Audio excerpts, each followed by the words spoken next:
Bonjour et bienvenue sur Testland France. Aujourd'hui nous allons vous présenter une nouvelle fois un ordinateur portable gamer, un gamer assez haut de gamme de la marque Asus. Donc bien sûr c'est un Republic of Gamer, un grand PC portable en 17 pouces. C'est le Asus ROG G751 JY pour être précis. Donc c'est un modèle assez puissant avec une grosse carte graphique Nvidia à l'intérieur. Donc ce produit est un peu moins de 1800 € et on va voir donc que c'est un très bon PC portable gamer. Alors déjà de base, donc désolé on n'a pas la boîte, on a juste le chargeur secteur avec l'ordinateur, on va s'en contenter pour cette vidéo. Donc ici donc on a le gros transformateur ici d'alimentation, donc toujours Delta Electronics, surtout pour les gros PC portable gamer, on a l'habitude de voir cette marque en transformateur, donc avec ici une prise assez grosse qui va du coup être assez solide, qu'on va brancher ici sur le côté de l'ordinateur, on va le voir juste après. Donc ce PC portable Asus, il est comme tous les Republic of Gamer, il est légèrement plus épais à l'arrière. Pour faire un total au niveau de l'épaisseur de 4,3 cm au plus haut. Donc pour un PC en 17 pouces, il fait 3,8 kg, donc il est tout de même assez lourd, grâce justement à ces matériaux assez nobles, donc aussi assez lourds. Donc on va faire un petit tour sur l'ordinateur. Déjà sur le dos, on retrouve ici tout autour et à l'intérieur, on le verra aussi, du noir un petit peu soft touch qui est assez sympa. Donc du coup ça laissera peut-être un petit peu les traces de doigts, mais bon ça s'en va assez rapidement, c'est vraiment sympa au toucher. Et on retrouvera ici tout un ensemble en aluminium.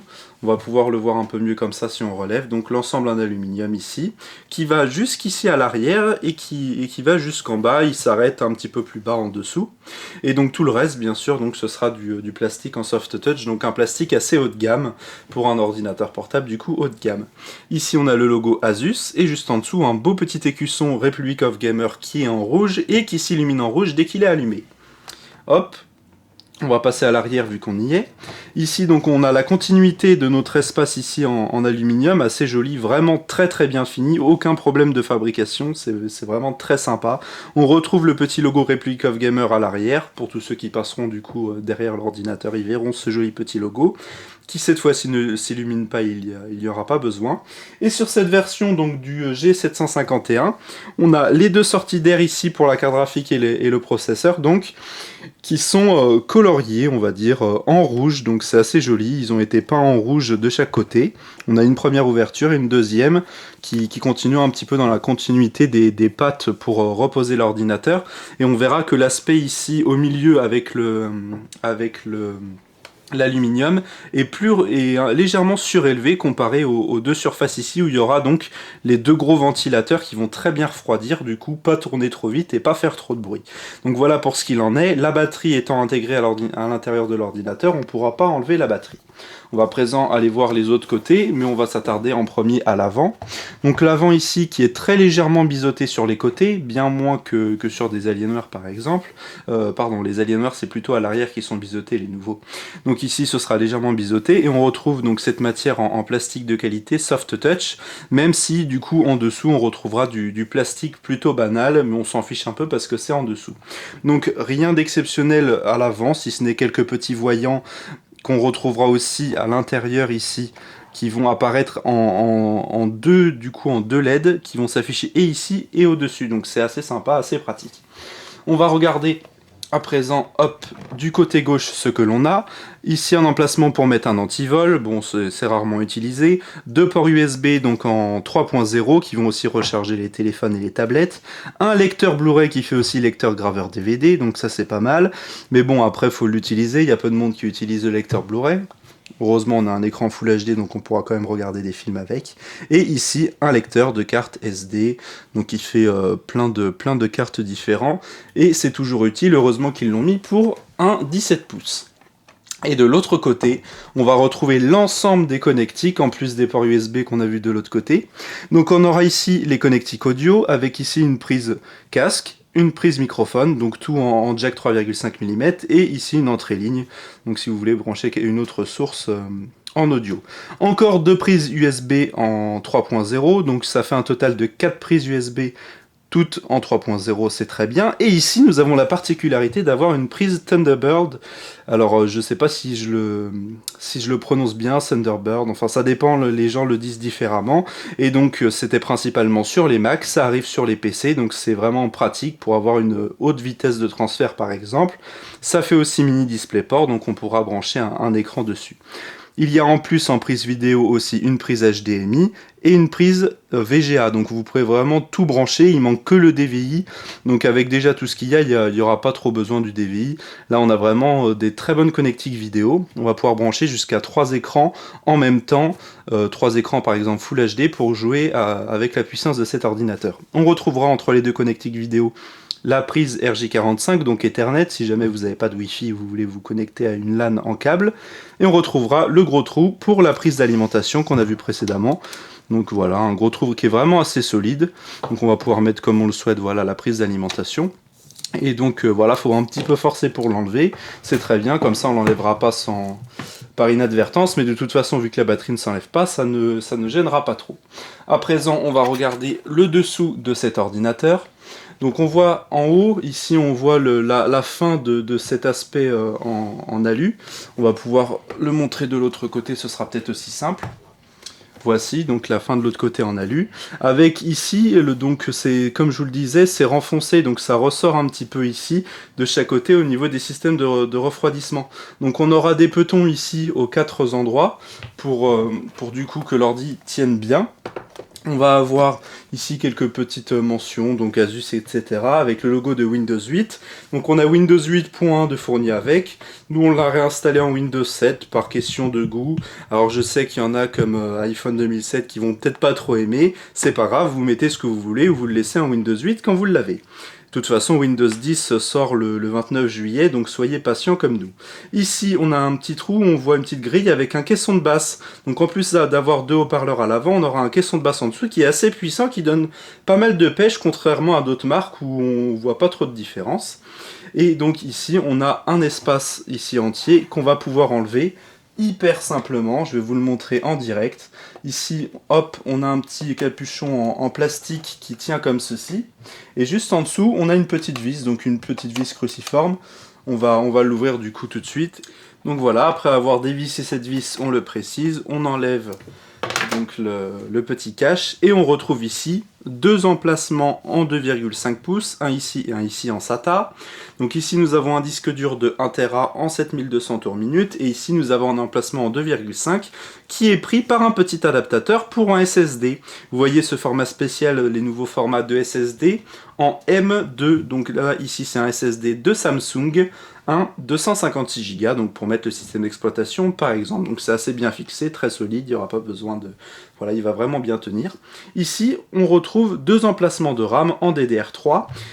En dessous du clavier, il y a encore 2 emplacements de RAM en dessous du clavier et on peut laisser voir apparaître un petit bout de barrette de RAM ici, je ne sais pas si vous voyez bien.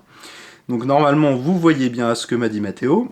Et donc, en dessous, on a encore 2 emplacements de RAM qui sont pris par les barrettes de RAM de base quand vous achetez le PC. Donc quand vous le prenez en 8 ou 16 Go, ce sera pareil, ce sera les barrettes en dessous. Donc ici, cette version, c'est en 16 Go, pardon, faut pas exagérer. 16 Go de RAM, 2 barrettes donc de 8 Go en 1600 MHz qui sont en dessous. Et l'avantage, donc vous avez juste enlevé cette petite vis et il vous reste 2 emplacements de libre. Donc vous remettez encore 2 barrettes de 4 ou 2 barrettes de 8 pour faire jusqu'à 32 Go.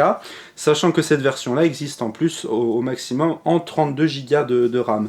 Mais déjà, 16 Go, faut les utiliser, hein. On est d'accord, 16 Go simplement suffisant, mais au moins, voilà, vous pouvez changer en 3 secondes, en 1 minute 30, vous en avez rajouté en enlevant et en remettant le capot.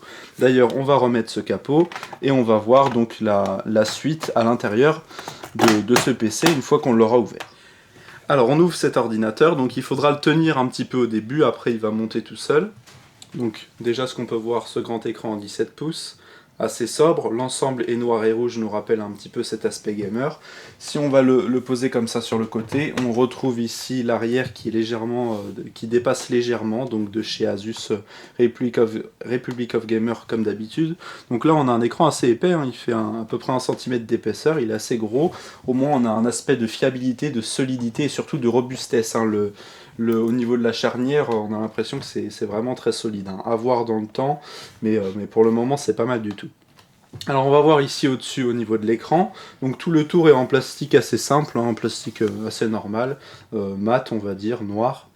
On aura donc ce grand écran en IPS Full HD, donc 1920 par 1080, un écran anti-reflet, donc mat, et avec une bonne luminosité, on sera à 350 candela au maximum par mètre carré, donc c'est vraiment pas mal au niveau de la luminosité, surtout avec l'écran mat, même si vous êtes en plein soleil, vous pourrez jouer sans problème, et ça c'est très agréable, on a un écran qui a en plus de belles couleurs, voilà c'est un très bon écran.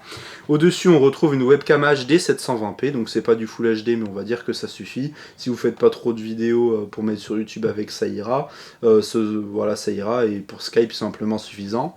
Le petit voyant à LED quand la webcam est allumée, et deux petits micros stéréo, on voit les petits trous ici.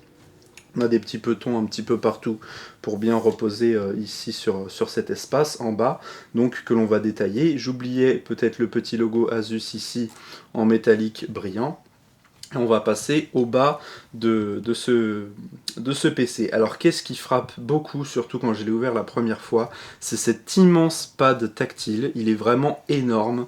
Il fait même deux fois la taille de certains pads d'ordinateurs portables. Et on a aussi deux grosses touches ici, deux grosses touches qui sont vraiment très solides, qui font pas trop de bruit et qui font vraiment très bien l'affaire. Donc c'est un trackpad vraiment très très agréable à utiliser, même pour les jeux, même si on préférera bien sûr utiliser une souris pour les joueurs. On aura les petits logos ici des différents voyants, donc pour le démarrer, la batterie, l'utilisation du disque dur ou SSD, le bouton verrouillé donc pour le pad, le pavé numérique. Donc on va voir ici certains logos qu'il y aura de ce qu'il y a à l'intérieur de cet ordinateur. Donc un Core i7 qu'on va préciser tout à l'heure, une GTX de chez Nvidia, avec ici donc le petit logo HDMI, Energy Star, on s'en fiche un petit peu. Et ici donc on a notre grand clavier avec pavé numérique. Donc c'est des touches en chiclet, c'est pas facile à dire. Donc des touches un petit peu où il va y avoir de l'espace, hein, comme sur les Mac et sur pas mal de nouveaux ordinateurs. Donc on a cette surface qui est tout autour du clavier, qui est vraiment très sympa. On retrouve en fait la même surface qu'au dos, donc du noir mat en soft touch très agréable à utiliser, qui est assez premium. Donc ce clavier est rétroéclairé à plusieurs intensités, donc soit en désactive, soit en active du coup ce rétroéclairage. Et donc il va se rétroéclairer uniquement en rouge et c'est assez joli. On retrouve ici les touches ZSQD, on voit qu'il y a un peu plus de rouge tout autour au lieu d'avoir du noir autour. Donc ce qui nous rappelle un petit peu les touches gamer pour déplacer les personnages ou les véhicules. C'est assez sympa et du coup ça va être aussi être rétroéclairé, donc il va y avoir un petit peu plus de luminosité à cet endroit là, c'est vraiment joli. Donc un clavier vraiment très sympa, avec ici la petite barre espace avec un tout petit trait lumineux qui est assez joli. Les touches ici donc de direction qui sont légèrement rabaissées. On retrouve le logo en rouge ici Republic of Gamer qui ne va pas s'allumer ici. Le grand pavé numérique avec ici pour l'activer ou le désactiver. Au-dessus on aura plein de boutons de raccourci, donc pour l'intensité d'éclairage, de rétroéclairage du clavier, moins ou plus, pour la luminosité de l'écran, voilà, pour couper le trackpad, enfin on a l'habitude, pour couper le son, moins fort, plus fort, etc. Et on aura en plus quelques boutons ici qui sont vraiment sympas. Donc on aura les trois boutons M1, M2, M3, donc pour les différents profils paramétrables de ce clavier. On aura en plus ici un bouton avec le logo de Steam, donc dès que vous cliquez dessus, ça démarre l'interface, la nouvelle interface de Steam, vous savez, l'interface qui est assez jolie, voilà, c'est simple, bon c'est pratique, comme ça vous cliquez dessus, vous lancez un jeu et puis c'est parti, c'est assez pratique. Et ici, une petite touche avec le logo d'une caméra, c'est tout simplement, dès que vous cliquez dessus, il y a un logiciel qui démarre l'enregistrement vidéo de vos jeux vidéo en direct, et ça c'est vraiment sympa. On a une petite LED au-dessus sur la touche qui s'allumera quand vous êtes en train d'enregistrer. C'est vraiment très sympa, ils ont pensé à tout, donc c'est un ordinateur qui est à moitié sobre, à moitié gamer, qui est vraiment sympa. Bon, il est moins sobre dès qu'on regarde l'arrière qui est assez agressif, qui fait un peu avion de chasse. D'ailleurs, ils s'en sont inspirés, je vais y arriver, pour le design. Donc voilà, on a de cacher à ces endroits-là les deux haut-parleurs, donc stéréo. À présent, on va le démarrer avec le petit bouton démarrer qui est ici. Donc il s'éclaire légèrement en rouge et on voit donc notre clavier rétroéclairé qui est vraiment très joli. Bon, normalement il démarre un peu plus vite avec Windows 8, là on a mis Windows 7, on l'a fait booter. Bien sûr on a mis l'OS sur le SSD et on a aussi le disque dur de 1 Tera. Donc ici pour mettre des données, des sauvegardes ou des gros jeux vidéo par exemple, qui prendraient beaucoup de place sur le SSD. Donc démarrage de Windows, il fait pas de bruit du tout de base quand on joue pas à des jeux vidéo. On entend un peu plus les ventilateurs bien sûr quand on joue, mais c'est quand même très correct. Hein. On a vu qu'il y a des gros systèmes de refroidissement, les ventilateurs sont pas obligés de tourner aussi vite que des petits systèmes de refroidissement, ce qui fait que du coup il est assez silencieux comme ordinateur. Bon après au niveau de l'autonomie, quand vous faites de la bureautique, ça tient plusieurs heures c'est sûr, mais quand vous faites des jeux à fond en Full HD, en luminosité maximum, en Wi-Fi, tout ça, le processeur et la carte graphique commencent à demander beaucoup de ressources, hein, ça c'est sûr. Alors donc, voici notre écran, on a mis un beau petit fond d'écran de l'ordinateur vu qu'il est très joli.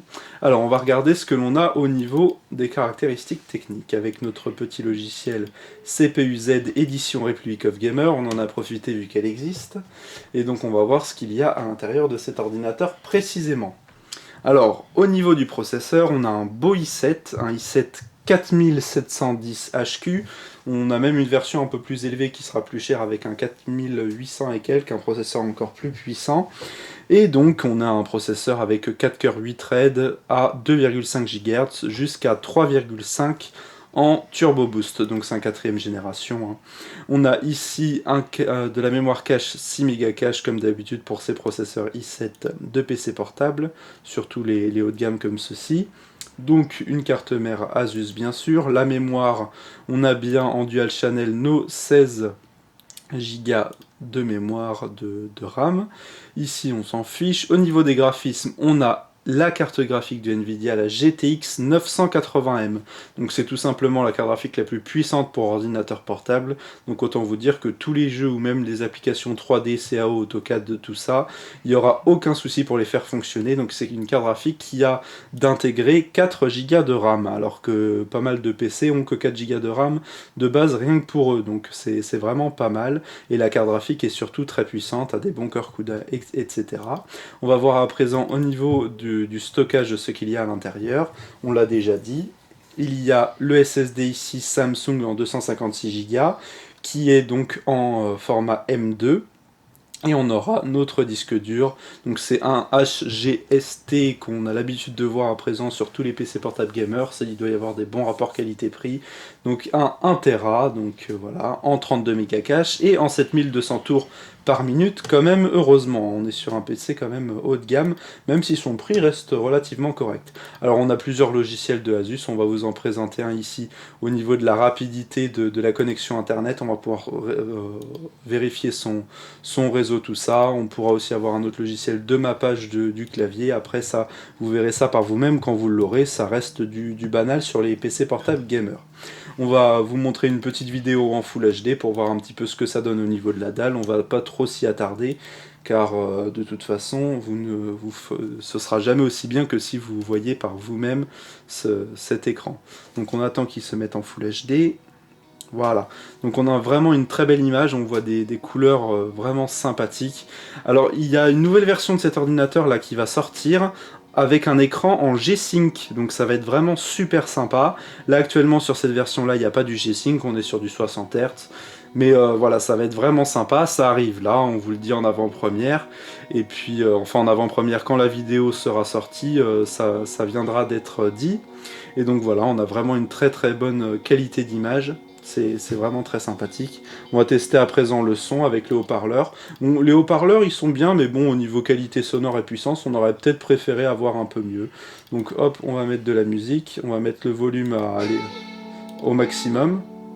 Donc vous voyez, ça grésille un petit peu.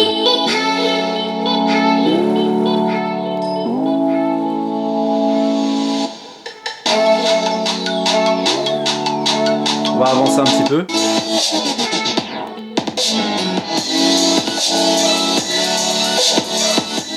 Donc voilà, on a des basses, on a un son correct qui est pas super puissant, la qualité est correcte, mais voilà, c'est rien d'exceptionnel pour un PC très haut de gamme.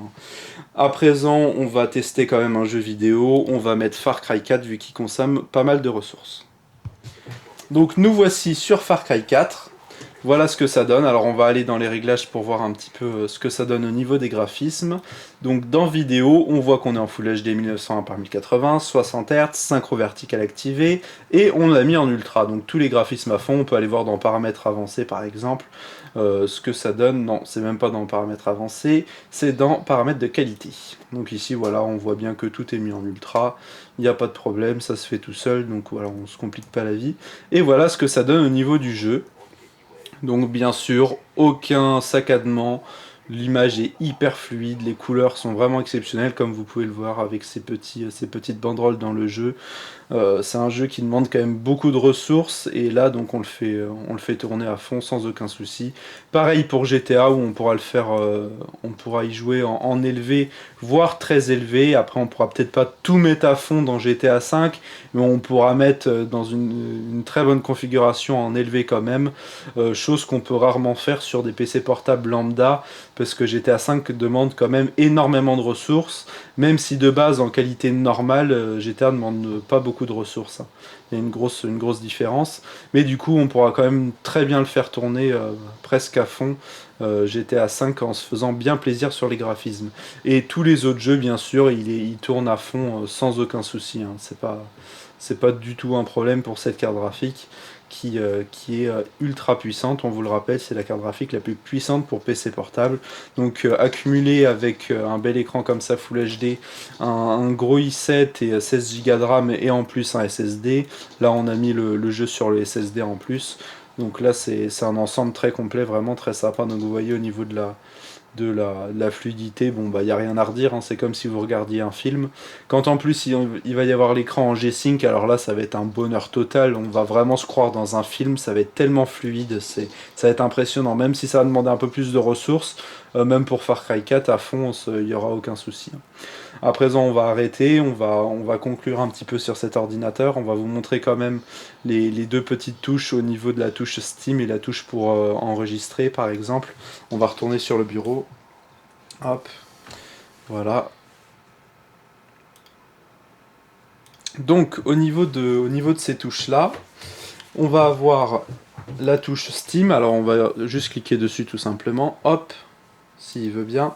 Ah oui, Steam n'était pas lancé, donc voilà, on clique dessus, voilà, vous voyez, Steam n'était pas du tout lancé sur l'ordinateur, on a cliqué dessus, Steam démarre, on se connecte et on a accès à nos jeux vidéo tout simplement, on les lance comme ça, c'est assez pratique, hop, on arrête Steam et on a aussi l'autre petit bouton donc pour enregistrer. Quand on clique dessus, on a le logiciel de Asus qui nous propose d'enregistrer directement.